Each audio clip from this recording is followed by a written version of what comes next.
Samsung এর আরেকটা ছোট ফ্রিজ দেখাবো, এটা নন ফ্রস্টের, পুরো ডিপ নিচে নরমাল। হ্যাঁ, কম বাজেটের মধ্যে। কম বাজেটের মধ্যে ফ্রিজ পেয়ে যাবেন। এগুলো সব বোতল রাখছি আমাদের দোকানেরই কাজের জন্য। চেক করেছেন তো না? হ্যাঁ, চেক করা আছে। ওকে, এটা দাম হচ্ছে 13 না 11 না 12 না 11,000 টাকা দিয়ে দিলাম।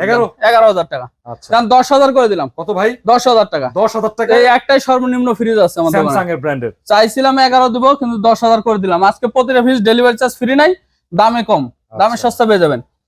ওয়ালটনের একটা নন ফ্রস্টের ফ্রিজ 275 লিটার, ওয়ালটন ব্র্যান্ডের নন ফ্রস্টের ফ্রিজ। নন ফ্রস্ট, এই যে ইকোজেন টেকনোলজি। হ্যাঁ, আপনি কোনো বরফ জমবে না, যেটা রাখবেন ওইটাই বরফ হবে। কম বাজেটের মধ্যে আশা করি গ্যাস কম্প্রেসর সব অরিজিনাল আছে। এটা দাম দিচ্ছি আপনার 24 না 23 না 22 না, একদম 20,000 টাকা করে দিব। 20,000 টাকা ফাইনাল। আর কিছু হবে না? জান 19,000 করে দিলাম। 19,000 জান 18,000 করে দিলাম। 18 না? 18। আচ্ছা, তারপর বিশাল বড় একটা শার্পের ফ্রিজ ভাই, একবারে পানি দামে দিয়ে দিব। এটাও 370 লিটার এটা শার্পের ফ্রিজ। এটা কিন্তু শার্প ব্র্যান্ডের অনেক বড় সাইজের। 370 লিটার কম দামে পেয়ে যাবেন আজকে। কম দাম মানে একদম কোনো দামাদামি না, একদম 15,000 টাকা। 15,000 15,000 টাকা। 370 লিটার। হ্যাঁ, শার্প ব্র্যান্ডের। হ্যাঁ ভাই, ঠান্ডা মাঠে 100 জি ভাই, একবারে কম দামে দিয়ে দিচ্ছি। 15,000। জি, 5 টাকা ডিপ ফ্রিজ দেবো, গ্যাস কম্প্রেসর সব অরিজিনাল, ফুল ফ্রেশ কন্ডিশন আছে। আচ্ছা, একটা ট্যাপ টুপ নাই, একদম নতুনের মতো আছে ফ্রিজটা। ট্রান্সটেক। হ্যাঁ, আচ্ছা, চেম্বার কিন্তু অনেক ক্লিন। জি, বলেন।